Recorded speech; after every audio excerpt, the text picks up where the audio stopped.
Hello from a beautiful day in Alabama this morning. We're back here in Mama Ree's kitchen enjoying the beautiful day and a day off from work, which is always good. I'm going to show you something we've had a lot of requests for. It's the bread pudding. So we're going to make it just like I make it at the restaurant, but you got to realize there's a lot of different ways you can make a bread pudding. This is just the way we make it at the restaurant. You can add anything you want to it. You can add raisins, pecans. I have even eaten a sweet potato bread pudding, which was scrumptious. So you can just kind of play with it and make your own. This is how I came up with this. The guy asked me, he said, years ago, he said, you know how to make a bread pudding? And I'd watch my mama make them, but I said, yeah. So I got busy and I got to working on one, and this is what I came up with. And everybody really loves it. So let's get started on the bread pudding right now. This is what I use, French bread. Buy it at Walmart. A lot of times you can catch it on sale back on the bread rack, and that's what I try to do, is catch it on sale. It's one whole piece? Yes, it's one whole piece. Like that. I've already cut this. It's a big piece. Let me show you the bread. See? Well. Okay, so you have to cut it. I cut it or I break it. Okay. I cut it because it's hard on my hands to break it. So I left just this little bit right here. It was frozen when I started, but it's kind of thawed now, so I might can break it a little bit on this end piece anyway. It doesn't matter how you break it. Doesn't matter at all. I'm going to take this and just cut it. I like to cut mine. So I just save this one to show you what we do. Okay, just place it in I told you one time about this deep dish pan. See how deep it is. I found them at Walmart and I love them for baking cobblers or baking stuff like this, so it won't boil out of your pan into your stove. So just put your bread in. Now, I'm going to set this aside for just a minute. Put that little booger in. Then we're going to fix our milk, or our mixture that we're going to pour over our bread pudding. Very, very simple. You know, I'm simple-minded, so we do simple recipes. Right here I have 4 cups of whole milk. I like to say sweet milk. Whole milk is sweet milk in Alabama. Red top milk. Yes. I've got 1 cup of sugar. 1 cup of sugar. I'm going to pour it in my milk. You know it's hard to mess up butter and sugar and eggs.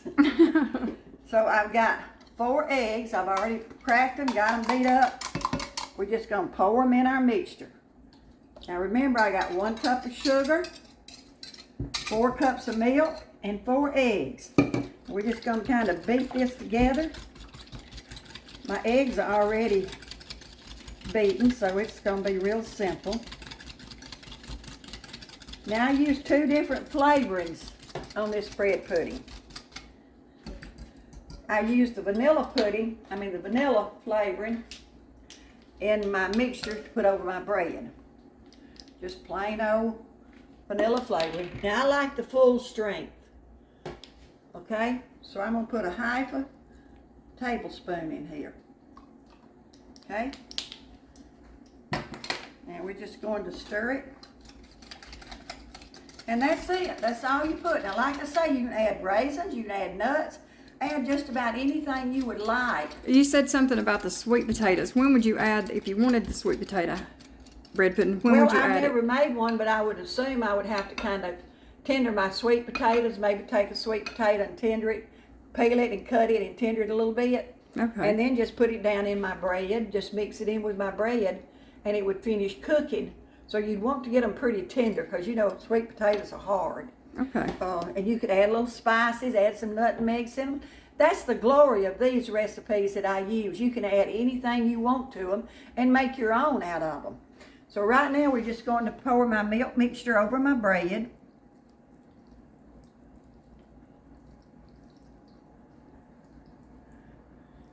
And now y'all got to remember, I make big ones at the restaurant. So I'm hoping that this all works out good. It's kind of hard on me sometimes to condense these recipes down to just a serving. So we're going to take it, just kind of mash your bread down in it. You want to make sure it gets good and You soggy. want all your bread soggy, so to speak.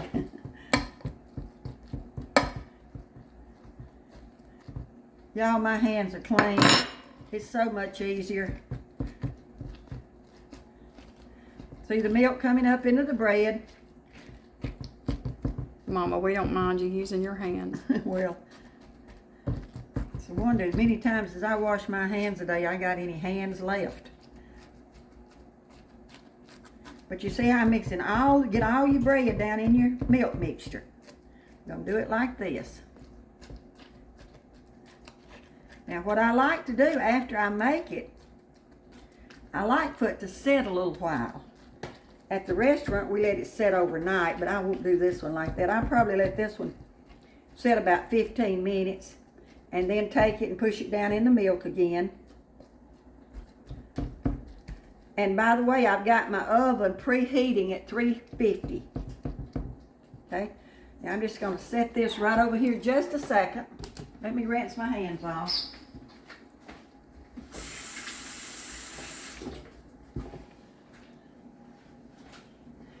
Now this is the topping I put on it.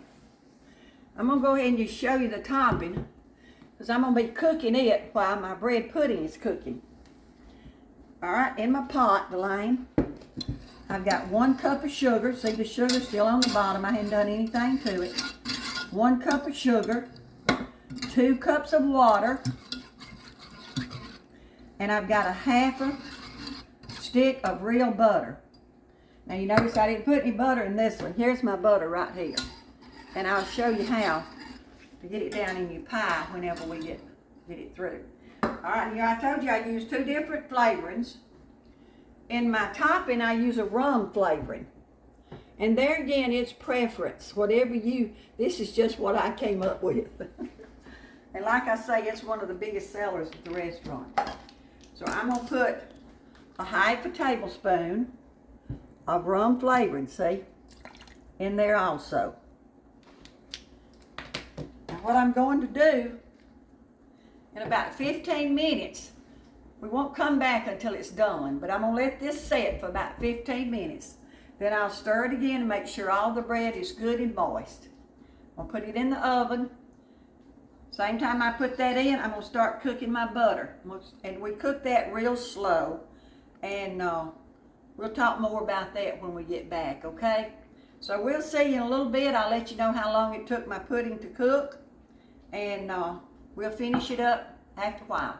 Thank y'all so much for watching. And by the way, you know what? It has just blown my mind that the people that watch and say such nice things and how much they enjoy it. That means the world to me, because otherwise I wouldn't even be doing it. I love sharing what the Lord has given to me. And that's what we're supposed to do. We're supposed to take the gifts that God has given us. And I believe He made me a cook because I love to cook. I do too, Mama. We have to share that gift with others. And thank y'all for the wonderful, wonderful words that you send back. We love you. Thank you. See you in a little bit. Hey, welcome back. We've got our bread pudding done. I cooked it about 1 hour and 10 minutes. And I told you, see how it's shaking? That's a good, showing you that it's done. And mine wasn't quite brown on top, so I put it on broil for just a minute. But you know, I've told y'all, I don't think my oven cooks fast enough on 350. But I cooked it on 350 for 1 hour and 5 minutes. Okay. I've had my daughter just asked me, she said, Mama, how are you going to explain the topping you put on it? I said, I don't know. I've been thinking about it a while. You know, I showed you about it whenever we were making it and I was going to cook it. You see how it's looking? It's got to get that It's got to get a caramel thickness looking to it. Yeah, Yes. It's got to get a thickness. Can you look under the light? yeah. Okay? So when it Oh. turns colors, it's pretty much. Yeah, and you really just got to watch it. I probably boiled this a total of about 30 minutes. So now I'm just going to pour it over my bread pudding. So let me ask you, if you don't get it quite ready, if they like pour it on there too quick, does it matter? Not really. Not really, but now this will set up if you let it get too. It'll turn hard sugar, right? Yes. Okay. And what I do with this, then I just take my fork and opened me up a few little holes. See how it runs down in there? Can you see the lane or Yes. not in the light? Yes, I'm seeing. Instead of just letting it lay on the top, see it go down in your, Yeah. and it gets all that good buttery, rum, sweet taste Oh, and it's good, y'all. Down in It here. is so good. down in your pudding. Okay? I think I about got enough, and it'll just continue to soak it up. But that's the kite bread pudding we serve at the restaurant. So why couldn't you just, instead of poking the holes in it, why couldn't you just like stir it up? You can't stir it down in your pudding. Oh, okay. You don't want to mess up the looks of your pudding. Looks is half the battle. So don't stir it, y'all. Do you serve it hot? You serve it hot with ice cream, a good cup of coffee, or whatever you want to serve with. Personally, I like a good glass of cold milk with it. So I just hope you enjoy that. Thank you for being with us today. I can't thank you enough. And just give God all the glory for everything good in your life. Thank you. Bye-bye.